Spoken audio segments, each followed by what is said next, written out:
I'd like to read you a story called The Donkey Who Carried a King. It's by R.C. Sproul, and it's illustrated by Chuck Growenick.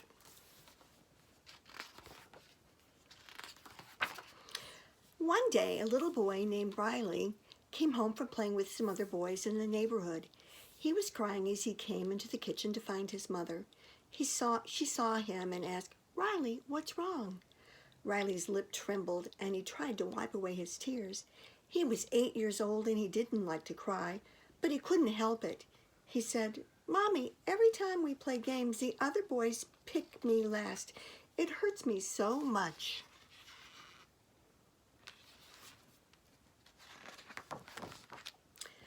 Just then, Riley's father and grandfather walked in. Riley's mother told them, "Riley's had a hard day.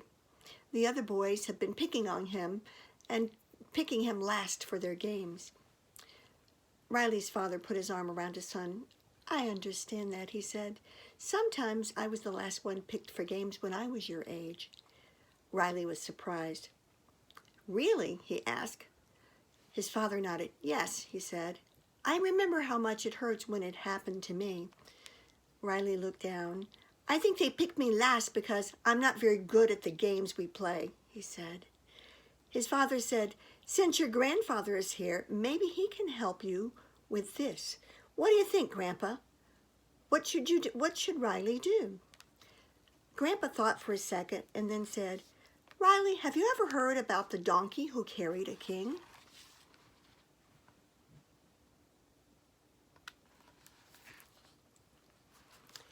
The corners of Riley's mouth tipped up in a smile because he knew he was about to hear another of Grandpa's wonderful stories. "No, Grandpa," he said, "I've never heard that story, but I'd love to hear it now." So Grandpa sat down and Riley sat on his knee. Riley didn't feel too old for that. "You know, Riley," Grandpa started, "several years ago I went to Jerusalem and I saw a funny sight. Lots of people rode on little donkeys. The donkeys in Jerusalem are small compared to the ones here in America. They only grow to be about 3 or 4 feet high. The sight of a grown man riding on one of these donkeys made me giggle. The man had to keep his knees bent way up to keep his feet from dragging on the ground, and the little donkey the man was riding on just kept going right down the street, bearing the man on his back. I want to tell you about a donkey just like that little donkey that I saw in Jerusalem. The donkey in my story had never been picked for anything. He wondered whether he would ever be chosen to do a job, but one day he was picked for a very special task. Many years ago, there was a little donkey named Davy. He lived in the village close to the holy city of Jerusalem. He too was too young to work, so he was kept in the pen. He had brothers and sisters, but none of them could play with him because they had jobs to do. Sometimes they carried sacks of olives for their master. Sometimes they worked for people in the community, and some of them even carried grown adults on their backs. Davy didn't have to carry anyone or anything. All he did every day was stand and wait, eat and sleep. It was boring, and Davy was often unhappy because it seemed no one wanted him to do anything.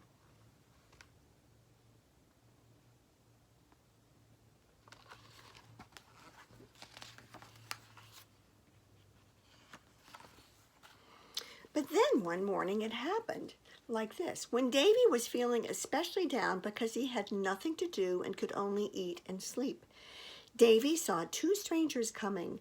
They spoke quietly to his owner. Davy tried to hear their conversation. He couldn't make out exactly what their words were, but he did hear one of the men say, "Because the Lord has need of him." Davy wondered what they were talking about. Davy's owner came to the pen and opened the gate. He brought Davy out and led him to the 2 men. "Take this donkey," he said. "His name is Davy. No one has ever ridden him before, but I think he will be able to do the job." Davy wondered, what are they going to have me do? Whatever it is, it seemed important to these men.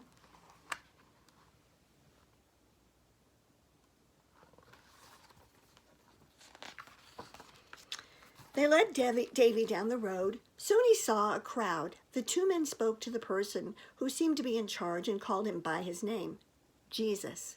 Some of the people in the group put their coats on Davy's back. Then, to Davy's astonishment, Jesus got on his back. It felt so strange to have someone sitting on his back, but Davy was excited too. He started to walk towards Jerusalem carrying Jesus. As they went down the road, a multitude of people came around and put their coats and palm branches on the ground in front of Davy and Jesus. They began to sing, shout, and wave palms in the air, saying, "Hosanna! Blessed is he who comes in the name of the Lord, even the King of Israel." Davy was amazed by what he was hearing. He thought, "A king is riding on my back? I can't believe that I've been chosen to carry a king."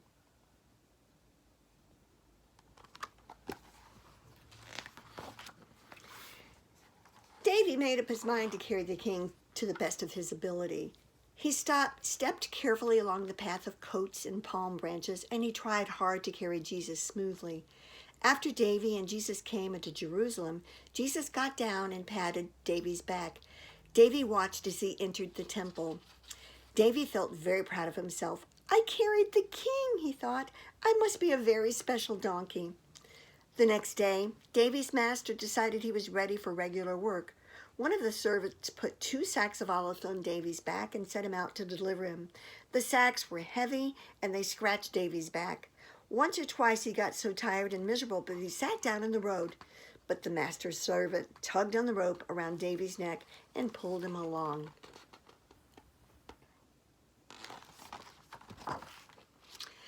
By the time Davy got home, he was very grumpy. "Why did the master make me carry those olives?" he grumbled to old Barnabas. "I carried the king. I shouldn't have to carry ordinary things." Barnabas frowned.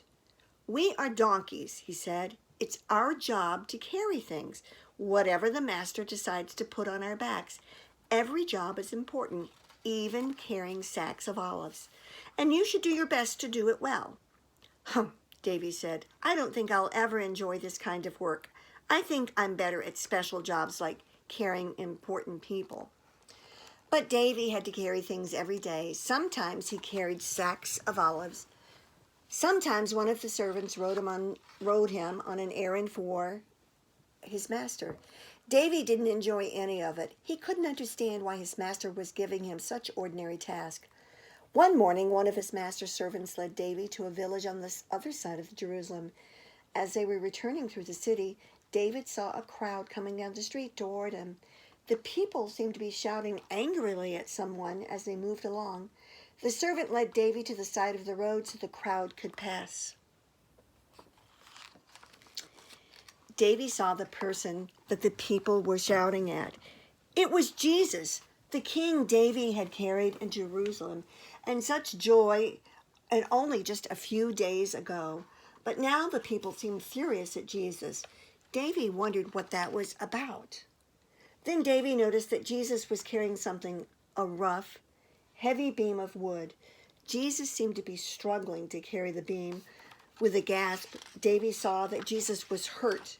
His back was covered with cuts and bruises, and his head was bleeding where it had been scratched by a circle of sharp thorns.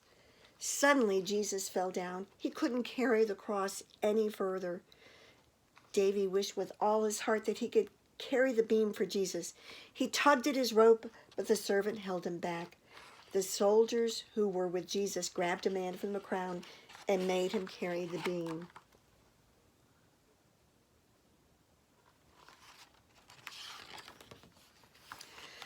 The crowd went on down the street, and the servant led Davy away. He was confused and sorrowful. They shouldn't have made Jesus carry that awful beam, he thought. He is the king. Why did he have to carry it? Why were they so angry? When we got home, Davy found old Barnabas. "I saw something terrible today," he said. "The king I carried was hurt, and the people made him carry a big wooden beam. Why did they make him do that?" Barnabas looked at him kindly. "I remember when I carried Jesus and his mother home from Bethlehem," he said.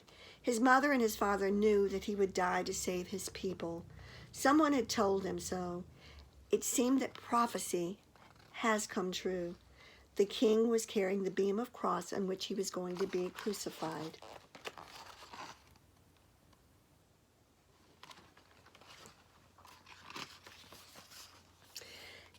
Davy was amazed. So the king, being a servant to others, he said, "Yes, Davy," Barnabas said, "it's a terrible thing that he's being treated so badly, but what he's doing is wonderful." Davy was quiet for several minutes. At last he said, "If the king was willing to carry that terrible beam, I will not complain about carrying our master's olives. I will follow Jesus' example and be a willing servant."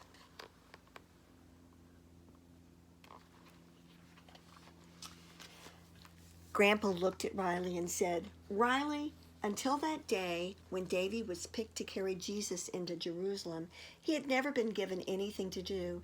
His master never picked him for even the easiest task, but the other boys do pick you for games. So I'd like you to try to be thankful for your chance to be able to play. Can you do that for me, Riley?" "Yes, Grandpa," Riley said. "You're right.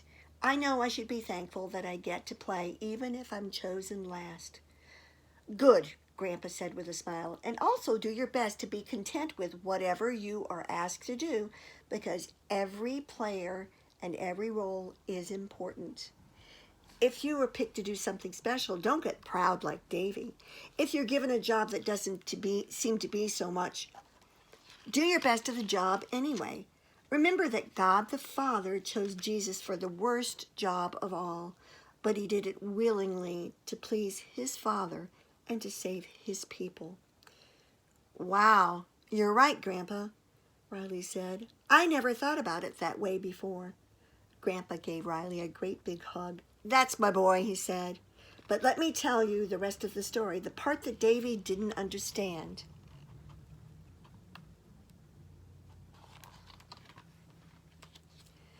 Jesus died on the cross that day. When he died, he gave his life to save his people from their sins. In a way, he carried their sin and their guilt.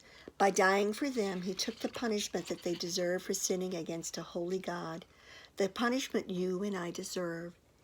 He was a king, but he was a servant to his people.